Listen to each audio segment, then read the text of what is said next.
ฮัลโหลสบายดีทุกคนมามื้อนี้จะพามาแดกปูอัดปลาพุ่นน่ะเป็นแต่แซ่บเลยแกงกับผักเนาะมีปูอัดกับลูกชิ้นปลาน้ำจิ้มไก่อู้อืม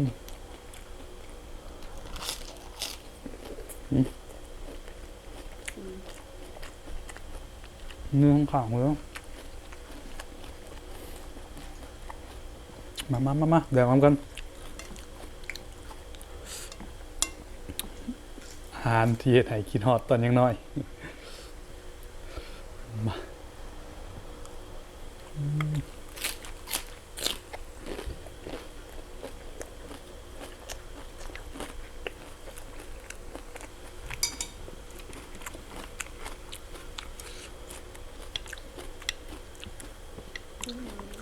ลูกชิ้นปลาว้าอยู่แล้ว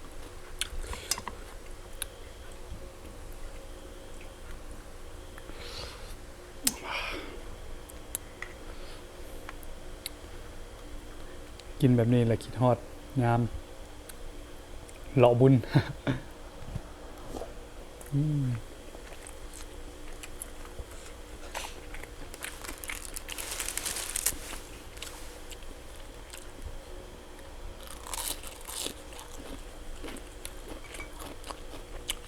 มื้อนี้บ่มีมะขามเปียกเลย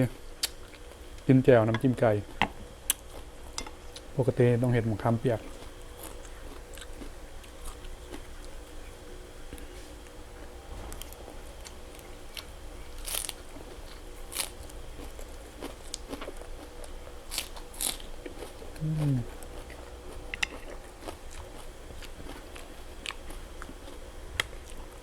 เอาอีกตอนเอา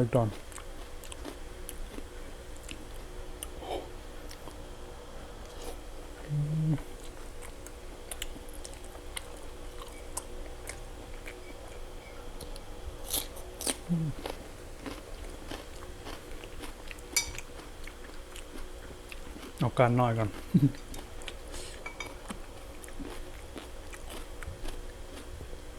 อ๋อ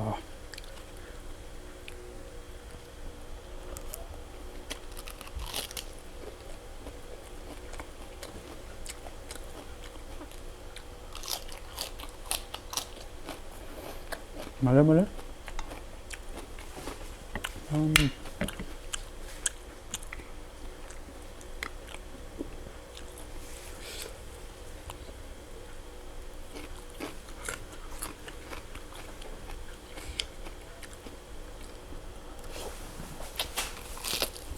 อืม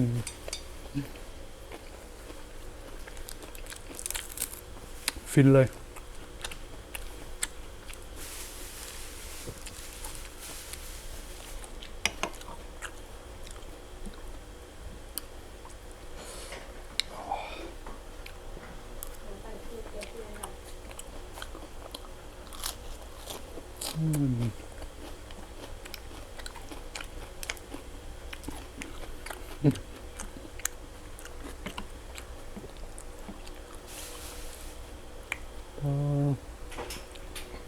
มันๆซะเนาะทอด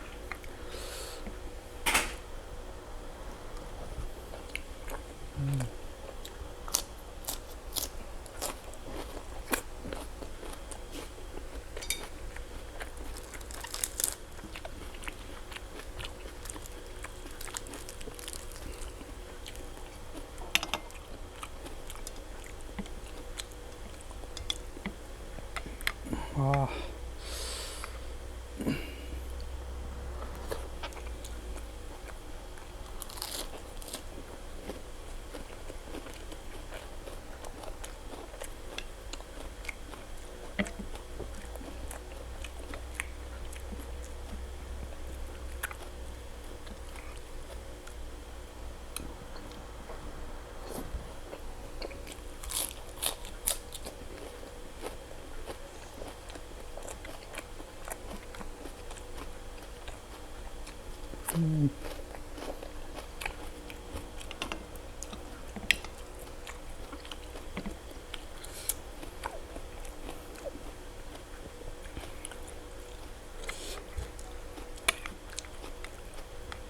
คุยคักๆเลย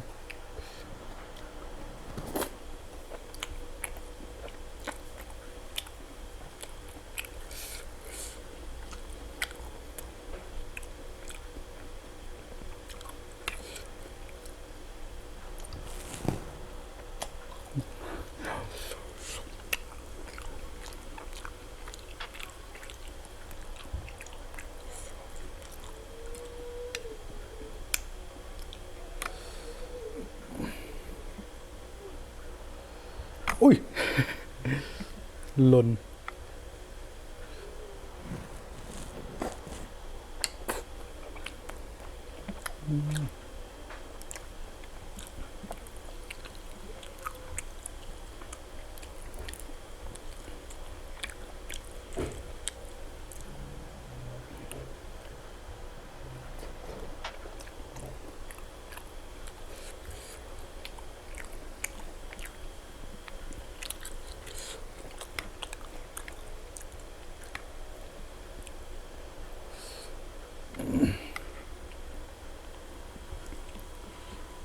อ๋อ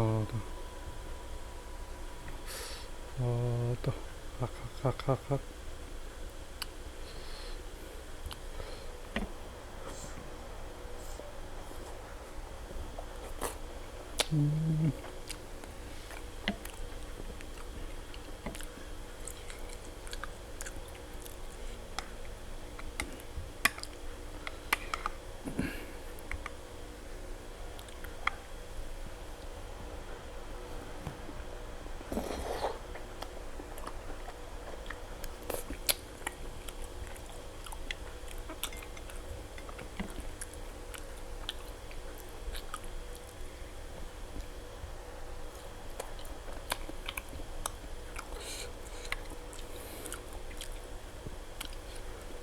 โอ้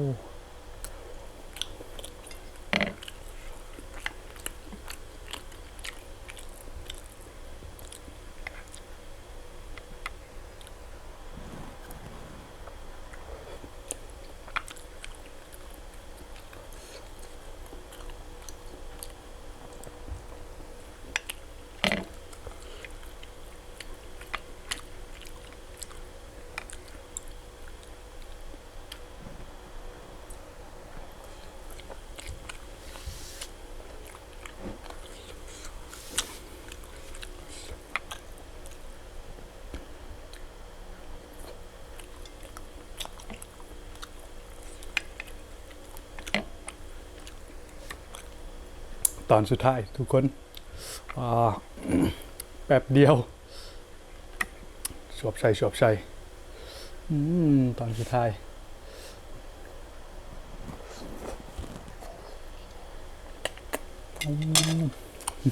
คัก